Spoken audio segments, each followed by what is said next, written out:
involved, more and more people are getting engaged. Time does not permit me to tell you all of my ideas about how we are going to get America back on the right track.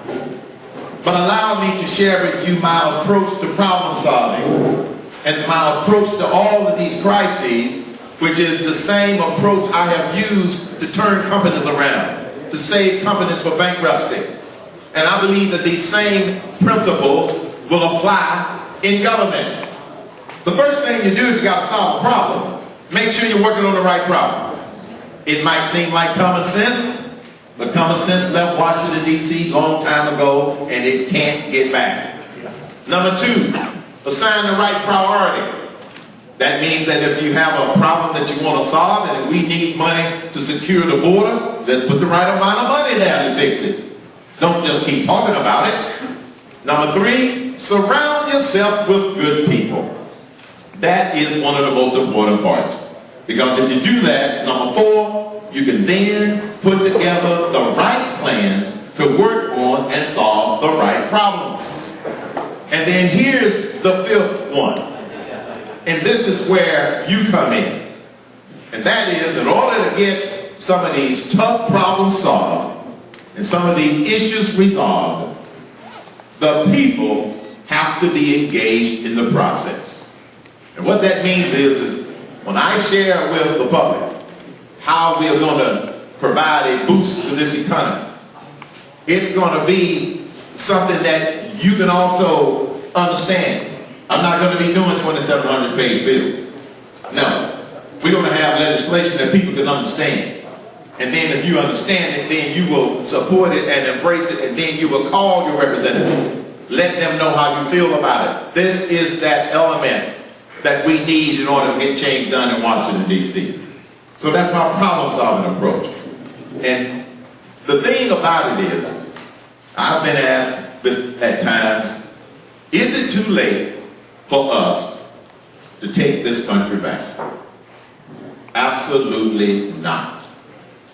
But if we do not change the occupant of the White House in November 2012, it might take us 20 years to get this nation back.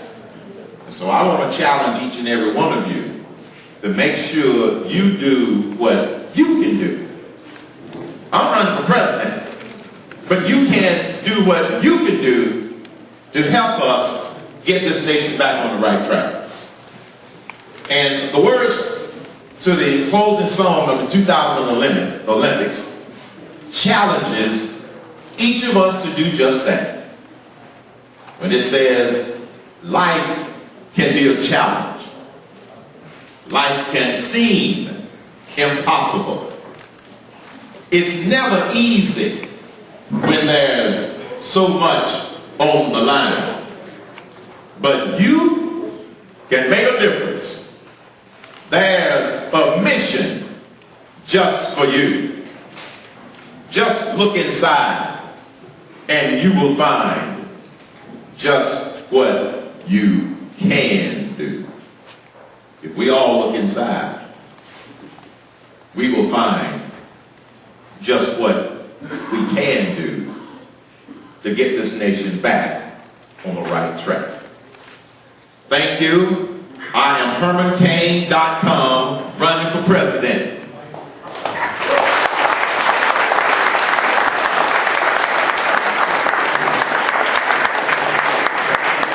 We'll take a few questions.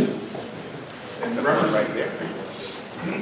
Oh, we do have one right here. So. Mr. Cain, I'd like to have your comments concerning the recent treatment of our traditional allies, Great Britain with the Falklands, and also Israel. Sorry, sir, you got to repeat it. I'd like to hear some of your beliefs and comments concerning our traditional allies and how they've been treated by the President, Israel, and also Great Britain concerning the Falklands in the last couple of days. One of the first things I'm going to do is bring the bus from Winston Churchill back to the White House. I think look, I know that we fought Britain in our early history to become an independent country. That fight is over. So my point is, we need to continue to build upon the relationship with countries like Great Britain. Now let's take Israel. I happen to believe that the president threw Israel under the bus by suggesting that they compromise the borders that Israel obtained in 1967. I do not agree with that. My support is 100% not just behind Israel, but beside Israel. And as Prime Minister Benjamin Netanyahu said, moving those borders is a non-starter.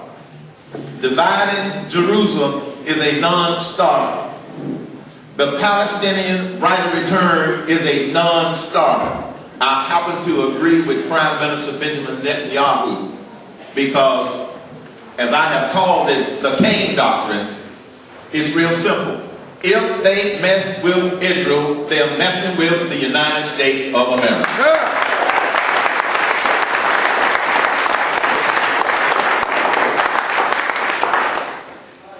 We'll take one more question. Representative Early, you can come up. Herman, recently the president has offered an interim appointment to take place, and this woman's expertise is in bankruptcy. Is the United States bankrupt? The question is, the person that the president has appointed, I don't even remember what position she's appointed for, but her specialty is bankruptcy. And so the question is the United States of America bankrupt?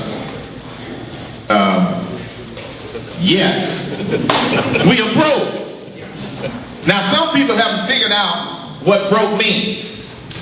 Maybe they don't understand the B, the R, the O, the K, or the E, but we are broke. And now we're teetering on, what do we do about the debt ceiling? If they hadn't allowed it to become a crisis months ago, here's what they could have done. Or let me rephrase it. Here's what I would have done. First, pay the interest on the debt so we don't default and have to pay more interest. Secondly, pay our military and their families. Don't shortchange our fighting men and women. That's not where we start cutting. Number three, send out those Social Security checks. People depend upon them. And number four, pay those Medicare bills. Then everything else is on the table, where you have to make some tough choices so you don't have to raise the debt ceiling. Now, the strategy of this administration and the Democrats has been to don't do anything, let it get close to the last minute so they can then tell the American people they had no choice. That's not leadership, folks. I know they saw this coming a year ago. And a year ago, if they had done something similar to what I just described, they wouldn't have to raise the debt ceiling. They would not have had to raise the debt ceiling. But be prepared in another few weeks for the awesome message of they have no choice. I happen to still think that they do have a choice. But they just don't want to do the hard, heavy lifting of cutting some of the things that they need to cut. We do not need to raise that debt ceiling.